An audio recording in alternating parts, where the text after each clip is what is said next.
मुझे ना सबसे पहले बहुत विनम्रता पूर्वक मैं आपसे ये कहना चाहता हूँ जी, मुझे थोड़ा सा आपकी एंकरिंग पर दया आ रही है जी। इसलिए दया आ रही है कि आप एक तो अपने असली भेष में बैठ जाइए टीवी चैनल के ऊपर, आप घुमा फिरा के केवल बीजेपी को प्रोजेक्ट कर रहे हैं, दूसरी सारी पार्टियों को आप कमजोर बताने की कोशिश कर रहे हैं। मैंने कहा आपको पता है चंडीगढ़ में क्या हुआ? आपको पता है बीजेपी के पहले और दूसरी पंक्ति के नहीं, मैंने कहां पर पूरे देश में पहली और दूसरी पंक्ति के पूरे बीजेपी के नेताओं ने अपना क्षेत्र बदल लिया।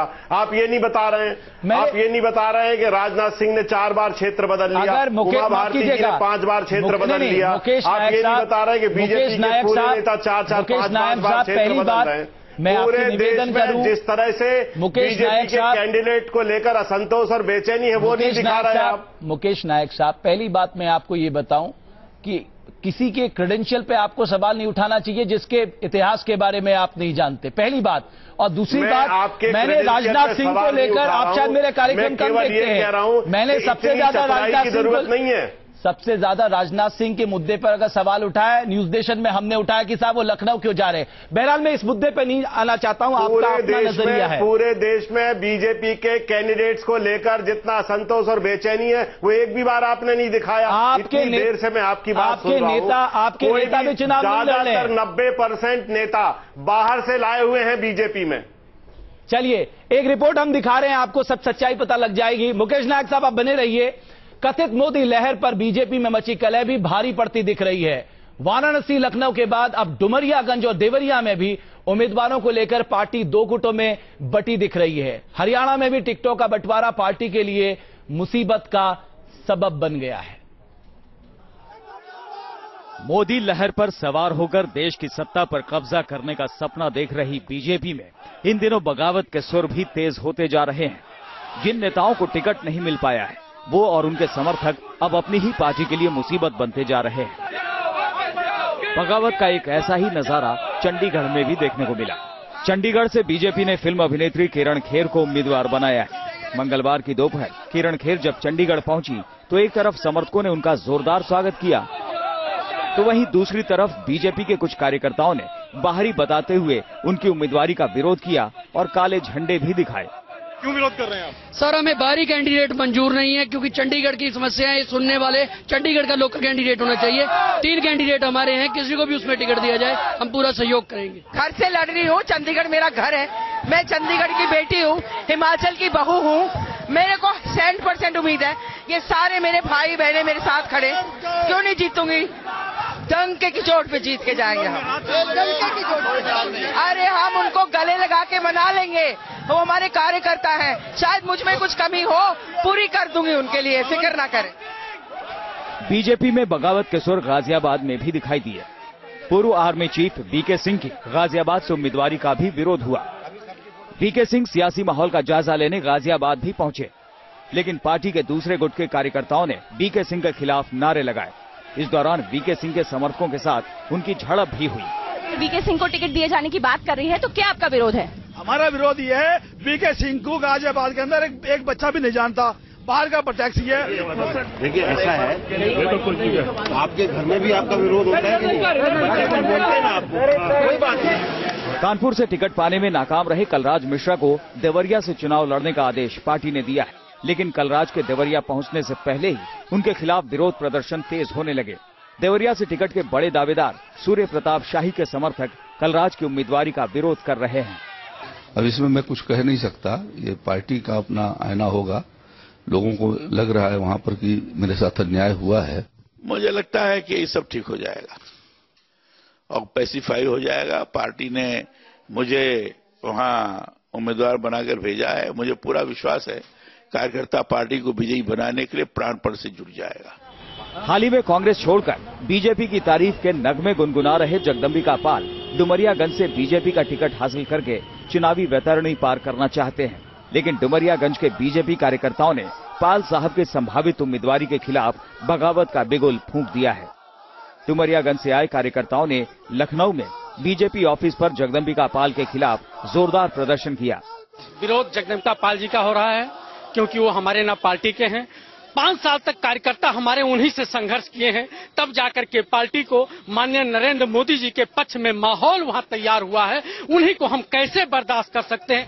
हरियाणा के सोनीपत से बीजेपी ने रमेश कौशिक को टिकट दिया है, लेकिन कौशिक के खिलाफ भी मंगलवार को दिल्ली में बीजेपी ऑफिस के बाहर प्रदर्शन हुए।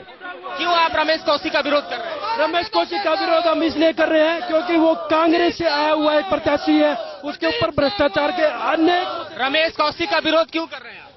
वो भ्रष्टाचारी आदमी है। इससे पहले बिहार बीजेपी में भी असंतोष और बगावत के सुर सुनाई दिए थे। नवादा से टिकट न मिलने पर गिरिराज सिंह ने पटना से दिल्ली तक अपनी नाराजगी दर्ज कराई थी। भागलपुर से टिकट कटने से मायूस अश्विनी चौबे भी बीजेपी से इन दिनों खफा दिखाई दे रहे हैं। Team news nation. Mukesh Nayak साहब, अगर मुझ पे दया आपकी कम हो गई हो, ये रिपोर्ट आपने देखी हो, मैं आपका जवाब चाहता हूं। मेरे बोलने के बाद आपने ये रिपोर्ट दिखाई। आपको ये दिखाना चाहिए कि मध्य प्रदेश में होशंगाबाद से जो बीजेपी का टिकट दिया वहां क्या हो रहा। आप दिखाइए भिंड में जो बीजेपी ने टिकट दिया मध्य प्रदेश में, उसमें क्या हो रहा। मुकेश नायक साहब, ये आप तय नहीं करेंगे हमें कब कौन सी रिपोर्ट दिखानी है। पूरे देश में बीजेपी के कैंडिडेट्स को लेकर जितनी घुटन और बेचैनी है, पूरी बीजेपी स्वयं हतप्रभ है। वो दिखाइए पूरे देश में। अब मैं इस सवाल पे नहीं पढ़ना चाहता, आपके बड़े नेता चुनाव क्यों नहीं लड़ना चाहते? मुकेश जी से एक सवाल हम करना चाहते हैं, मुकेश जी से। पूछिए बुक्कल नवाब साहब। मुकेश जी हमको सिर्फ इतना सा बता दे कि जैसे बेगम नूर बानो है, रामपुर की रहने वाली है और रामपुर से वो जाती है ये दूसरी जगह आप जाके मतलब शिफ्ट हो जाती है और टिकट बदलती है। सबसे खतरनाक काम। और क्या नाम इनके जो अजहरुद्दीन है वो बेंगलोर पहुंच जाते हैं। सवाई माधोपुर पहुंच गए। इस बात का नूर बानो खुद ऐलान। एक मिनट हमें बात पूरी सुन लिए। ये इस बात का खुद ऐलान कर रही है नूर बानो कि रामपुर अगर हम गए तो रामपुर की जनता हमको हरा देगी। रामपुर जनता बेवकूफ नहीं बनेगी क्योंकि हम 5 साल तक के रामपुर नहीं गए हैं। और ये जो अजहरुद्दीन है, ये जो मुरादाबाद से जो कैंडिडेट थे, वो इस बात का ऐलान कर रहे हैं कि अगर हम वहां मुरादाबाद पहुंच गए तो हमारी जमानत जब्त हो जाएगी।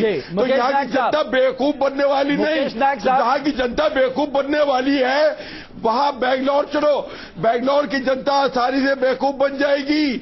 अरे आप टिकट बदलना बड़ा खतरनाक है। इसके मतलब उसने खुद हार स्वीकार कर ली है कैंडिडेट ने। अगर आपने टिकट बदला तो हार खुद स्वीकार की है। मुकेश नायक साहब, मेरा आपसे सवाल ये है, आज आपके सामने एक धर्म संकट खड़ा हो गया है। राहुल जी पूरे देश में घूमकर कांग्रेस कार्यकर्ताओं का मनोबल बढ़ा रहे हैं।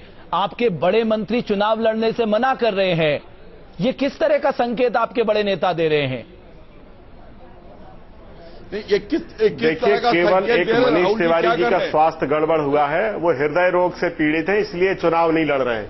एक मिनट, आपने अपनी बात कह ली, जरा मेरी बात भी सुन ले, थोड़ा शांत रहे। ये नवाब हक्कानी साहब जो बात कह रहे हैं, मैं इनसे ये कहना चाहता हूं, पूरी समाजवादी पार्टी उत्तर प्रदेश में दल बदल से बनी है। इनके 100 नेता 20-20 बार दल बदल चुके हैं। बीएसपी में हो आए, कांग्रेस में हो आए, समाजवादी पार्टी में हो आए। अरे दल बदल लिया, आपने सीट बदली, समाजवादी पार्टी आपने सीट बदली, दल बदल खुद इस बात का ऐलान है कि हम नहीं जीत सकते यहां से। ये इस बात का ऐलान है, सीट बदली है आपने वहां मुरादाबाद से वहां बेंगलोर जा रहे हैं, वहां बेवकूफ बनाने के लिए जा रहे हैं। बेंगलोर के अंदर पब्लिक को बेवकूफ बनाए जा रहे हैं। वही वादे करने जा रहे हैं मुरादाबाद में वादे किए थे कि हम तुम्हारे साथ रहेंगे, कंधे से कंधा मिला के चलेंगे।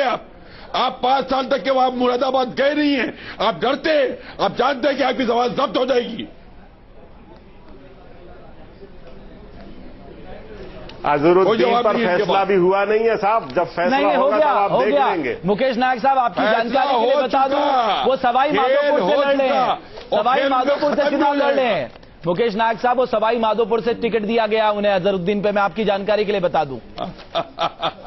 अजहरुद्दीन भारत की क्रिकेट टीम के कैप्टन रहे हैं। ये समाजवादी पार्टी के दल बदलुओं से उनकी तुलना नहीं हो सकती। वो हमारे देश के हीरो हैं, देश की टीम में रहे हैं और ऐसे बड़े क्रिकेट प्लेयर रहे कि पूरी दुनिया उनको जानती है। उनसे क्या अपने नेताओं की तुलना कर रहे हैं?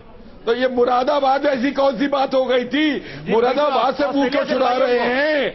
वहां की जनता के बीच में क्यों नहीं जा रहे हैं?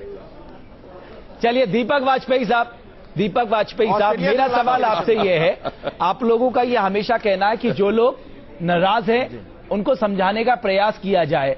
आपने कोई ग्रीवांस रिड्रेसल सिस्टम नहीं बनाया। हर रोज विरोधी आपके दरवाजे पे खड़े हैं, हर रोज उनकी नाराजगी है।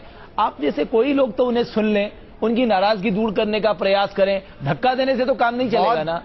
बहुत बढ़िया सवाल आपने, नहीं रमेश जी, बहुत बढ़िया सवाल आपने किया है। हाँ, हमने formally, perhaps we are the only political party, we have formed a grievance redressal system which is being headed by Gopal Rai ji. He is listening to all these complaints. वो सब बड़ा पेशेंट हेयरिंग दे रहे हैं, लोग मिल रहे हैं जिनकी जो शिकायतें कॉन्स्टिट्यूएंसी से हैं, कार्यकर्ताओं की शिकायतें, काम न मिलने की शिकायतें और जो भी शिकायतें हैं, इवन जो लोगों ने वाइल्ड एलिगेशंस लगाए उनको भी पार्टी कह रही है कि आप आइए, मान लीजिए आप पार्टी से जाएं भी या जो भी सोचे, कम से कम हमारे अंदर सुधार होगा, हमें पता तो लगे कि फीडबैक क्या है। चलिए, रेगुलर हियरिंग कर रहे हैं गोपाल राय जी जो हमारे वरिष्ठतम नेताओं में। मुकेश नायक साहब, मेरा आखिरी सवाल आज आपसे है।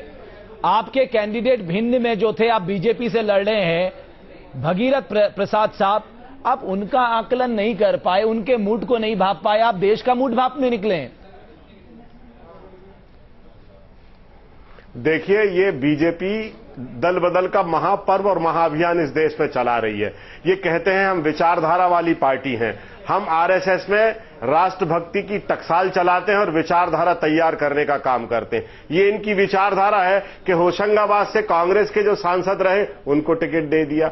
इन्होंने, हमारी पार्टी ने जिन्हें टिकट दिया था भिंड में, उन्हें लालच देकर, उन्हें पैसे देकर अपनी पार्टी में मिला लिया, उन्हें टिकट दे दिया। इसको आप उचित ठहरा रहे हैं? ये तो आपने टिकट क्यों दिया अगर इन्होंने लालच दिया था? बहरहाल, मेरे पास समय समाप्त हो गया है। आप तीनों का बहुत बहुत शुक्रिया इस चर्चा में शामिल होने के लिए। न्यूज नेशन में खबरों का सिलसिला लगातार जारी है।